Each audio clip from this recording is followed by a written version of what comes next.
할렐루야. 네. 자, 오늘 이 시간 우리 주님께 나오신 저와 여러분들을 환영하며 축복합니다. 언제나 우리 주님과 동행하시며 늘 승리하며 살아가시는 저와 여러분 되시길 간절히 바랍니다. 자, 우리의 믿음의 선조들 가운데요, 모세라는 분 잘 아실 겁니다. 모세 선지자는요, 지금부터 약 3,500년 전에 하셨던 분이십니다. 그리고 모세는 지금의 유대인들조차도 가장 존경하는 신앙의 선조로서 애굽의 그 노예였던 이스라엘 백성들을 출애굽시켜서 이제 적과 꿀이 흐르는 하나님께서 언약하신 땅이었던 가나안으로 인도했던 그런 분이고요.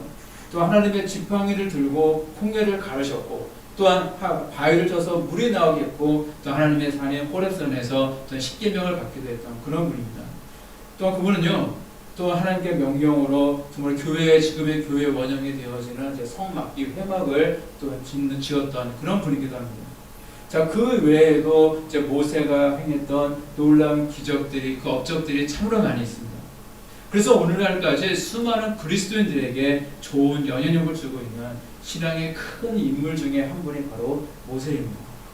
자, 그런데 성경에 보면요, 이 모세의 기도라고 일컬어지는 말씀이 있어요. 시편 90편 말씀인데, 특별히 시편 90편 10절 말씀 보게 되어지면 이런 말씀이 있습니다. 우리의 연수가 70이요 강건하면 80이라도 그 연수의 사람은 수고와 슬픔뿐이며 신속히 가니 우리가 날아가나이다 라고 그런 말씀이 있어요.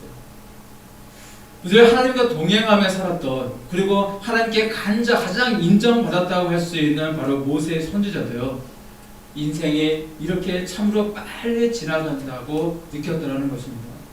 신앙이 좋은 분도요, 또 신앙이 조금 연약하신 분들도 다들 시간에 대한 느낌은 다 같습니다. 빠르게 지나갑니다. 사실 빨라도 너무 빨리 지나간다는 거죠. 자, 얼마나 빨리 지나가는지요? 걸어가는 것도 아니고 뛰어가는 것도 아니고 날아간다고 표현하고 있습니다. 마치 우리가 활수위를 딱 당겨서 이제 우리가 활을 쏘게 되면, 정말 화살을 딱 놓게 되어지면 정말로 눈 깜짝하는 사이에 관역에 꽂히는 이 살과 같이 빨라도 너무 빠른 것이 우리 인생이라는 거예요. 자, 생각해 보시기 바랍니다. 올해 2021년도가 별로 엊그저께 시작한 것 같은데 벌써 올해도 다 지나가고 있습니다. 자, 그리고 내년도 아마 올해처럼 빨리 지나갈 것이고, 또 그 다음 해도 아마 역시 똑같이 빠르게 지나갈 것입니다. 그래서 우리는 시간을 참 아껴야 된다는 걸 생각을 많이 하게 됩니다. 사실 오늘도 저는 이제 어느 집을 갔냐면은, 어제는 이제 파킨스병 있는 이제 그분 집을 갔는데 특징이 있어요. 그분 밖에서 전화 걸고 노크를 하면요, 문을 한 10분이 더 열어줍니다.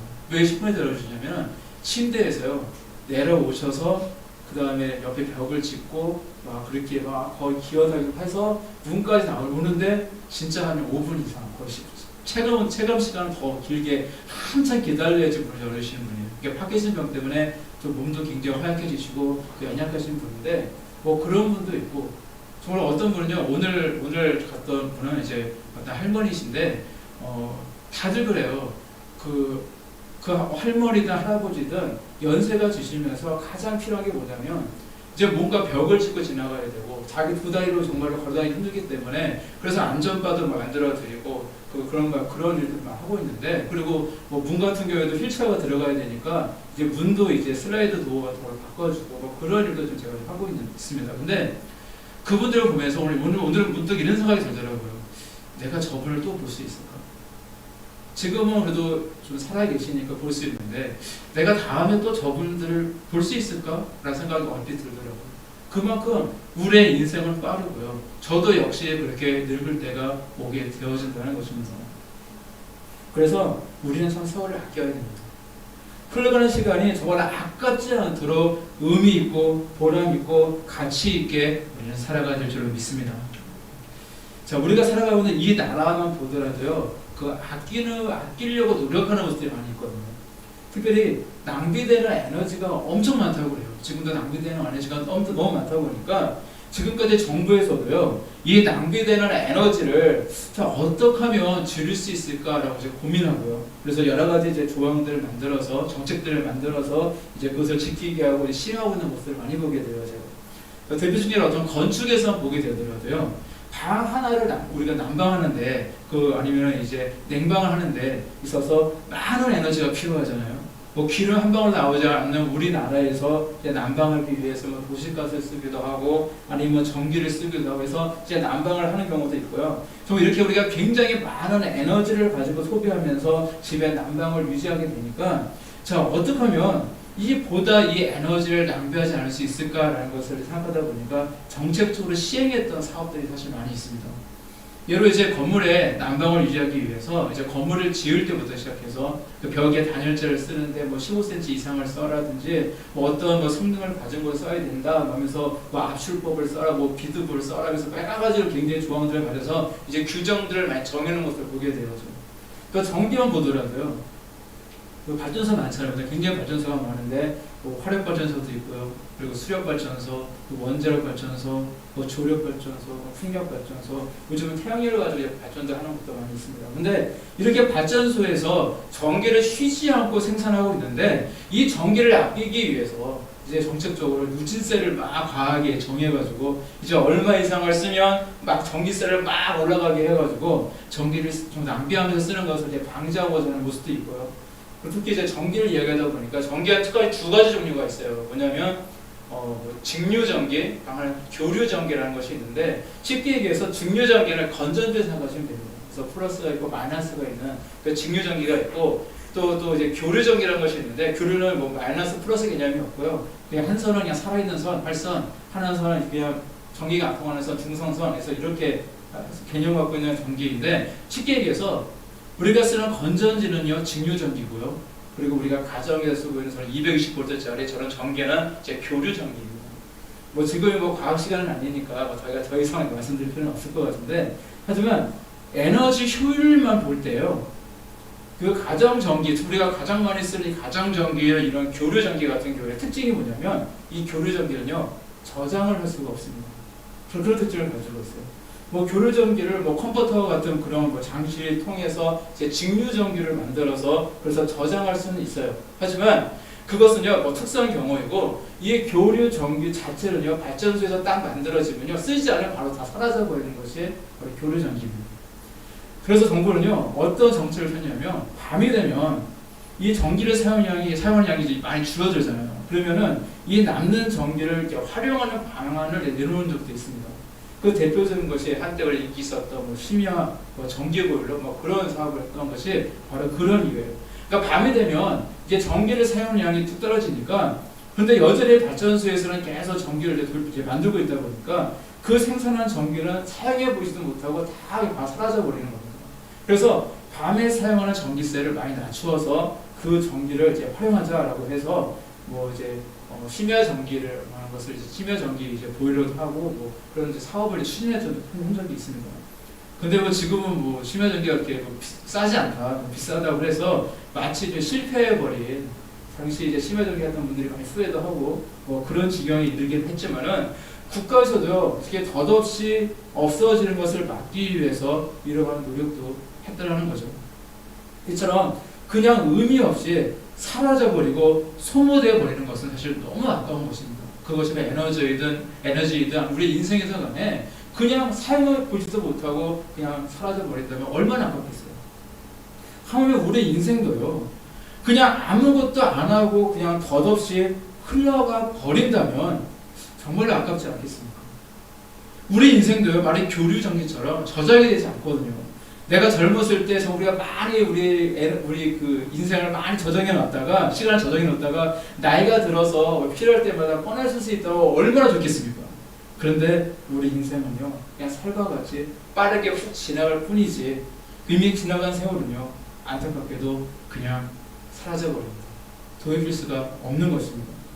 따라서 인생을 살아가는 우리도 이 허비되는 인생에 대해서 지나가는 시간에 대해서 이렇게 아깝게 생각할지언데 우리 인생을 정말로 심혈을 기울여서 만들어주신 우리 하나님의 입장에서 보게 되신다면 얼마나 아깝고 안타까우시겠습니까?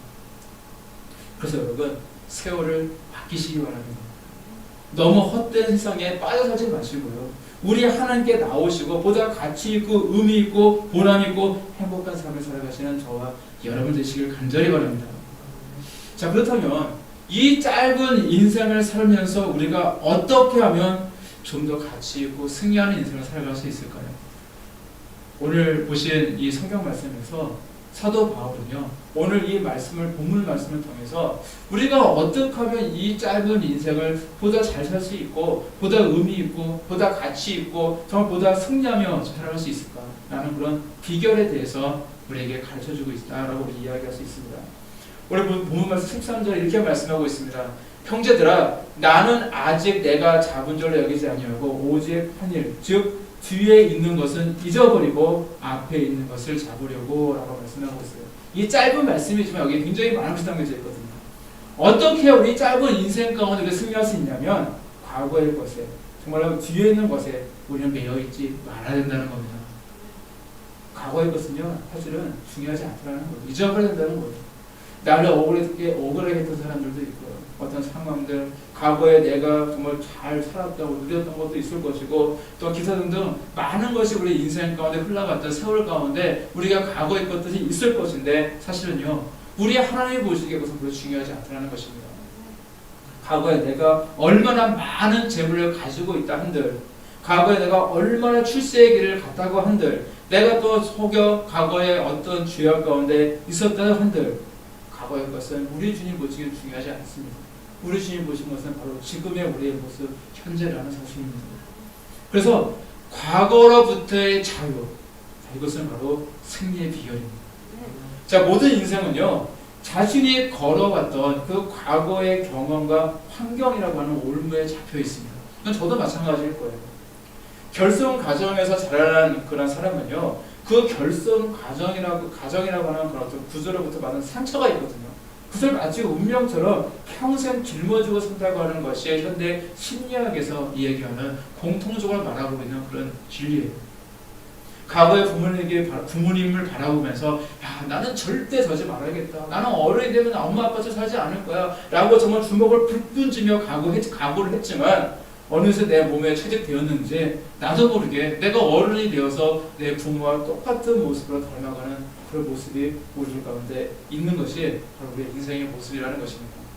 그래서 그 가정 폭력 속에 자란 아이들이요, 그 아이들을 보게 되어지면 그 아이도 자라고 그 어른이 되었을 때 부모와 똑같이 가정에서 폭력을 행사하는 경우가 굉장히 많고요. 특별히 알코올 중독자 아래에서 정말 자랐던 그런 자녀들은요, 정말 그 알코올 중독자로 인해서, 자기도 알코올 중독자인 그 아빠로 인해서 엄마가 고통당하고 자신이 고통당하고 살면서 정말 주먹을 쥐면서 나는 절대 저러지 않을 거다. 나는 절대 술을 안 먹을 거야. 절대 저러지 않을 거다 하면서 다짐하고 또 다짐했지만, 우리도 훗날 알코올 중독자가 되는 일이 그렇게 높다고 합니다.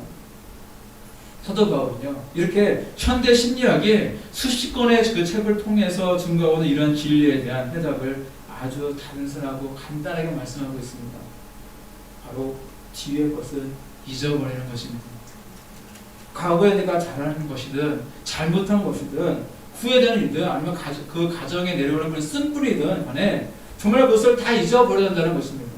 이것이 어린 시절의 상처가 되었든지 누군가를 내가 미워했던 마음이라든지 그 어떤 것도 지금 우리 주님을 바라보고 나아가는 우리의 발걸음을 절대 멈추게 해서는 안 된다는 것입니다. 자, 어느 분이요, 나이가 들어서 자꾸 기억력이 없어서 깜빡깜빡하더래요. 그래서 너무 기억력이 없다 보니까 의사의 진단을 받으러 갔습니다. 그래서 의사가 이렇게 묻습니다. 뇌수술을 하면 기억력을 증진시킬 수는 있습니다. 근데 너무나도 정교한 수술이기 때문에 자칫 잘못 건드렸다가는 시력을 잃을 수도 있습니다. 당신의 시력과 기억력 중 어느 것을 되살리고 싶으십니까? 라고 물었대요.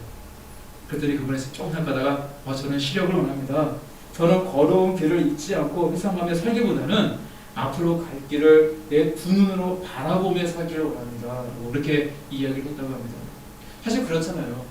우리에게 중요한 것은요, 내 과거의 일을 기억하는 기억력이 아니라 내 앞을 바라보며 내 앞에 계신 우리 주님을 바라보며 주님을 따라 살아갈 수 있게 하는 바로 영적 시력인 줄 믿습니다. 우리 인생도요, 저장이 안 되니까 정말 잘 써야 되는 거거든요.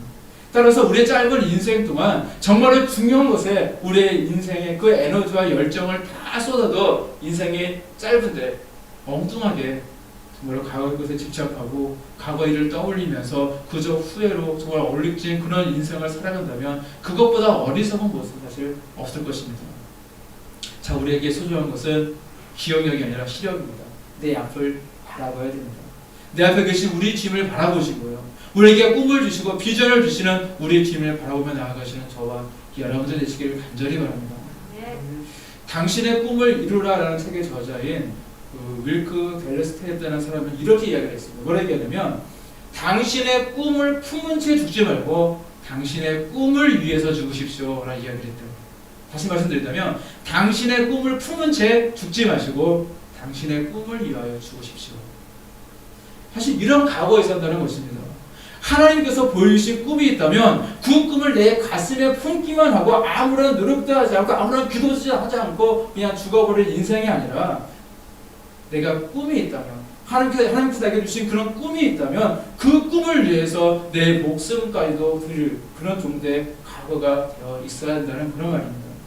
그만큼의 열정을 가지고 헌신할 준비가 되어 있어야 한다는 것입니다. 그럴 때 그 꿈은 반드시 이루어질 줄로 믿습니다. 우리 인생을 살아가면서 나의 인생이 의미가 있고 가치가 있는 이유가 무엇이냐면 나의 삶에는요 분명한 목적이 있기 때문입니다. 다시 말해서 나에게 꿈이 있기 때문이에요. 그것도 하나님이 나에게 주신 꿈이 있기 때문입니다. 그 삶에 꿈과 목적이 없는 사람 그리고 정말로 하나님이 주신 그 꿈이 있는 사람은요 그 삶 자체가 다릅니다. 생각하는 거, 살아가는 모습, 사람들과의 그 대인관계의 모습들, 또 말하는 모습까지도 다 다를 수밖에 없는 거거든요.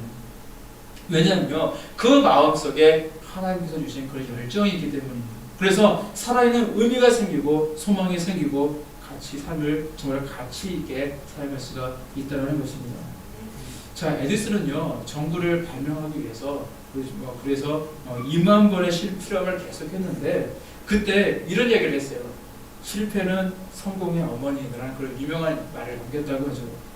자, 이처럼 꿈이 있는 사람은요 실패도 사실 두려워하지 않거든요. 실패도 그의 열정을 꺾을 수가 없는 것입니다. 오히려 2만 번 동안 안 되는 방법을 알았기 때문에 이제 성공까지 얼마 남지 않았다라고 그렇게 이야기할 수가 있는 것입니다. 이처럼 혹시 무언가 내가 열심히 하다가 정말 실패했다 할지라도 그 사람에게 뭔가 꿈이 있고 비전이 있다면 그런 오뚜기처럼 벌떡 일어날 수가 있는 것입니다. 자, 그래서 우리에게 비전이 있다는 것, 특별히 저와 여러분들에게 우리 도리께 주신 그 놀라운 비전과 언약이 있다는 것은요 정말로 하나님께 주신 귀한 복인 줄로 믿습니다. 도리교가 그냥 아무런 비전도 없이 무작정 교회 숫자만 늘리려고 애쓰는 교회가 아니라 하나님께 주신 그 분명한 비전과 언약을 가지고 이 세상에 정말로 하나님을 기뻐하시는 일들을 많이 행하고자 하는 정말로 그런 꿈이 있다는 것, 그것이 또한 복인 줄로 믿습니다. 여러분들은 복된 교회 다니고 계신 겁니다.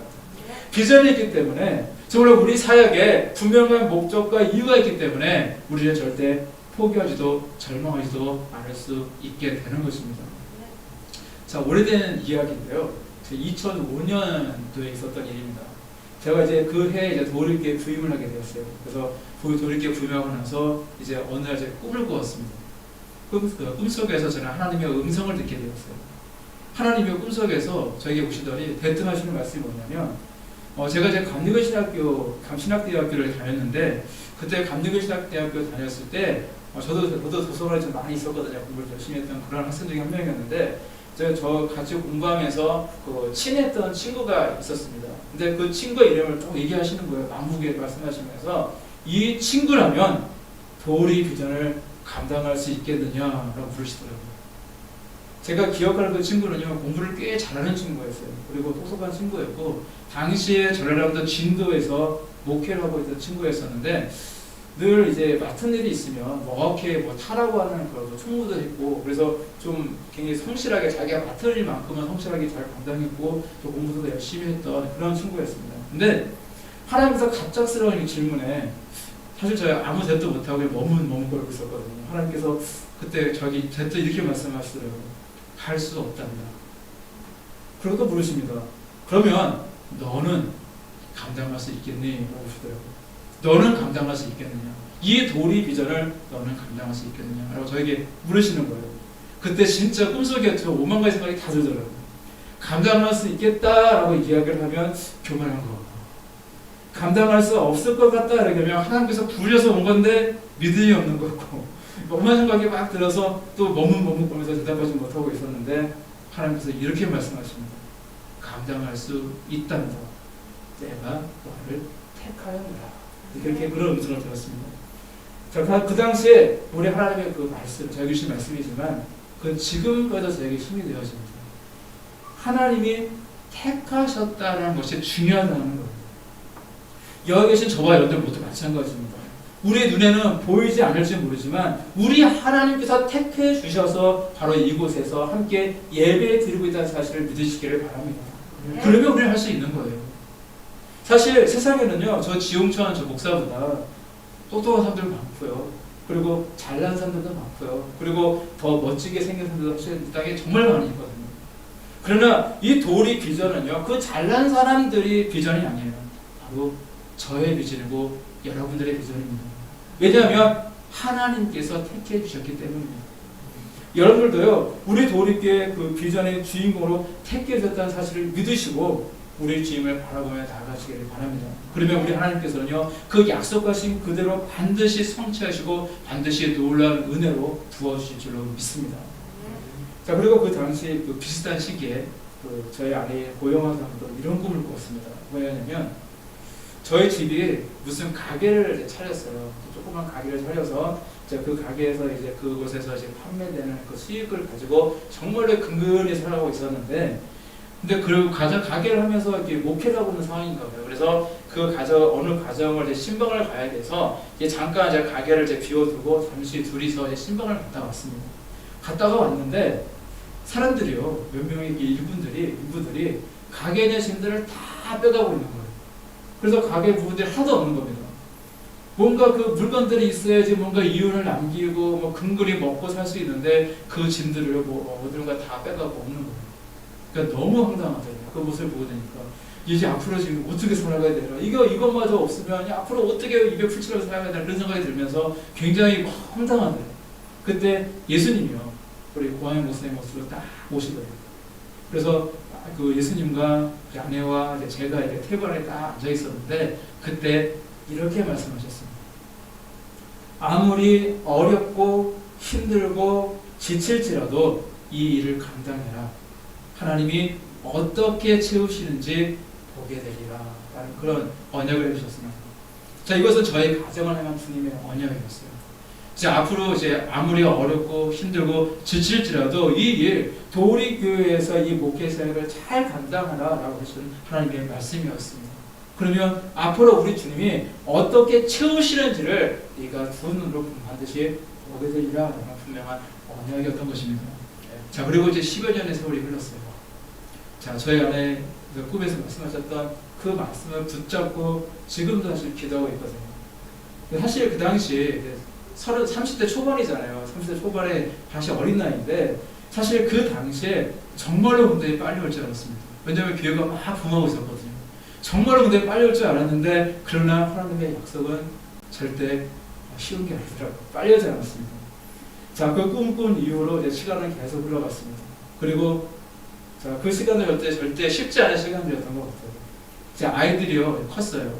그 당시에 저희 큰아이, 대학생인 큰아이가 4살이었어요. 4살이었는데 당시 4살이던 큰아이가 초등학교를 입학하고 초등학교를 졸업하고 중학교를 입학하고 이제 뭐 졸업하고 둘째 아이도 이제 뭐 다 졸업하고 이제 고등학교 이제 입학하고 뭐 그래도 뭐 전혀 이제 이루어질 기미가 보이지가 않습니다. 그리고 현재 큰아이가 대학생 1학년이 되었고 둘째 아이가 이제 예비 대학생이 되기 위해서 이제 대입을 준비하고 있는 이 순간에도요, 여전히 그 약속은 분명하게 이루어지진 않았거든요. 게다가 목회 여정 가운데 자꾸 어려움들이 참 많이 있었습니다.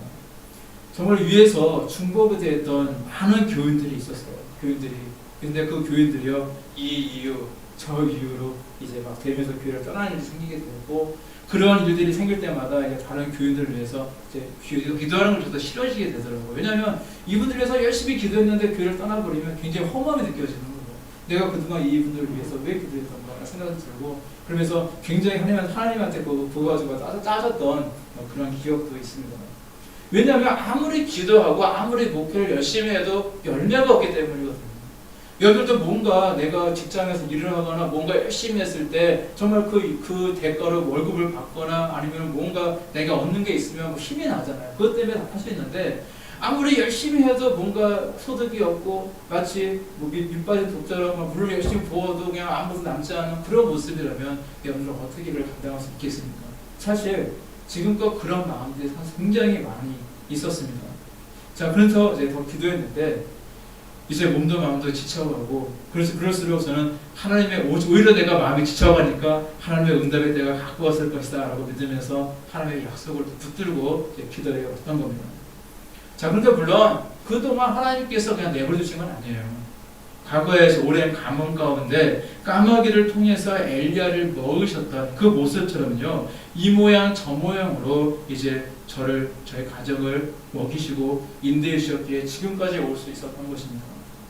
사실 지금 고백한 것은 무엇이냐면요, 하나님이 도와주시지 않았다면, 정말로 여러 가지 사건들이 있었는데 그때 하나님께서 도와주시지 않았다면 아마도 진짜 저희 가정 경제는요 아마 파산이 났을 거예요. 뭐 수입이 없는 상태에서 살아간다는 게 쉬운 게 아니거든요. 근데 완전히 파산이 났을 것이고 아마 도리교에 있고 싶어도 더 이상 있을 수 없는 그런 지경까지 아마 내몰렸을 것입니다. 자, 그런데 하나님의 도우심으로 인해서 여기까지 올 수 있었다는 것에 대해서 저는 먼저 하나님께 이제 감사드립니다. 자, 그리고 현재 저는요, 예수님이요 그 당시 아내의 꿈을 통해서 약속하실 때 쓰셨던 단어들을 지금도 생각해 보게 돼요. 첫 번째는 어렵고, 두 번째는 힘들고, 세 번째는 지칠지라도. 자, 처음에는요 한두 가지 어려운 일들이 생기게 되었어요. 자, 그러다 처음 말했습니다. 어려운 일이니까. 자, 그런데 이 어려운 일들이 점점점 쌓이게 되어지니까 힘이 듭니다. 힘들어져요. 저는 참긴 참지만 참기가 많이 힘들어집니다. 그런데 힘들어 죽겠는데 계속해서 좀처럼 이것이 바뀌지 않으니까 이제 몸도 마음도 점점점 지쳐갑니다. 어떻게 하나님께서 그걸 아시고 이렇게 그런 단어를 정확히 쓰는지 모르겠어요. 아무리 어렵고 힘들고 지칠지라도.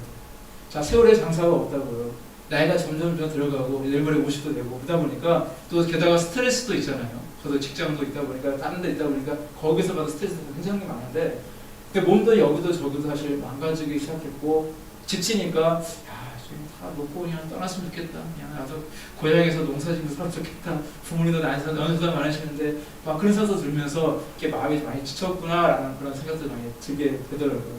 자, 그러면 그럴수록 하나님의 약속을 떠올립니다. 자, 그동안 조금은 참을만 했던 어려운 시절을 지나갔고 또 그 시절을 지나가니까 힘든 시기도 지나가게 되었고 또 더 나아가서 지쳐있는 시절까지 지나가고 있으니까 이제는 남은 것은 무엇입니까? 이제는 응답의 시기인 줄 믿습니다. 응답의 시기가 아닐 거예요. 어렵고 힘들고 지칠지라도 그 다음 단어가 없잖아요. 지금 약간 지쳐있고 좀 힘들어하는 그런 시기니까 이제는 드디어 때가 왔구나. 이제 드디어 하나님의 응답의 때가 왔구나 라고 저는 그렇게 생각하고 있습니다. 그래서 버티려고 애를 쓰긴 했으나 지치고 지치다가 절망하고 포기하고 쓰러졌다라가 아니라 10년 전에 주셨던 저 주님의 약속처럼 이제는 채워지는 역사를 반드시 보게 될 줄로 믿습니다. 저는 기대합니다. 뭐냐면 우리 주님의 채우시면요 조금 주시는 게 절대 아니거든요. 누르고 흔들어 넘치도록 주시는 분이 우리 주님이라는 사실 여러분 믿으시길 바랍니다. 그렇기 때문에 앞으로 우리 주님이 응답하실 때 정말 지금까지 했던 모든 그런 수고와 지금까지 애쓴 그 모든 다 기억하시고 정말로 하나님을 위해서 더욱더 많은 일을 행할 수 있는 그런 넉넉함 또한 우리 주님께서 허락해 주실 줄로 믿습니다. 그리고 저는 이 꿈은요 단순하게 저희 가정에만 주는 그런 하나님의 음성을 드리진 않습니다. 그때 그 약속은요 저희 가정의 그 앞으로의 삶을 하나님께서 챙겨주시겠다라는 그런 말씀이지만 목회자인 저에게 있어서 그것은 바로 교회의 부흥이잖아요. 제가 이제 이 모든 것을 이길 수 있는 것은 바로 교회의 부흥입니다. 그리고 그것이 바로 응답이기 때문에 정말 교회로 부르신 우리 하나님께서는 우리 교회의 부흥을 통해서 또 이 모든 역사를 또 이루어 주실 것입니다. 그리고 이 약속은요 교회만 부흥한 것이 아니라 교회가 부흥할 때는요 덩달아 그 함께 기도하고 눈물로 하나님께 나와왔던 교인들의 그 가정과 형편도 같이 부흥하게 되어 있거든요. 그것이 바로 영적인 원리이기 때문에 하나님께서는 또한 여기 계신 저와 여러분들을 향하신 놀라운 약속 또한 이루어 주실 줄로 믿습니다. 오늘 보신 말씀 14절 말씀입니다. 표대를 향하여 그리스도 예수 안에서 하나님이 위에서 부르신 부름의 상을 위하여 달려가느라. 바로 이 말씀이거든요. 이 말씀을 믿으시기를 바랍니다. 주님이 보여주신 이 표대를 향하여 달려가는 사람은요, 바로 성공을 이미 확보한 사람인 줄 믿습니다. 그리고 그 사람이 바로 저와 여러분들이라는 사실을 믿으시기를 바랍니다. 사실 표대는요, 부귀와 영화가 아니거든요. 표대는 바로 우리 주님 예수 그리스도이십니다. 우리가 그 사실을 늘 명심하시고 눈을 들어서 우리 주님을 향해 믿음의 다듬지로 나아가시는 저 여러분들이 되셔서 꼭 우리 주님이 주시는 이 부름의 상을 꼭 받으시는 저와 여러분들 되시기를 우리 주님의 이름으로 간절히 축원합니다. 기도하시겠습니다.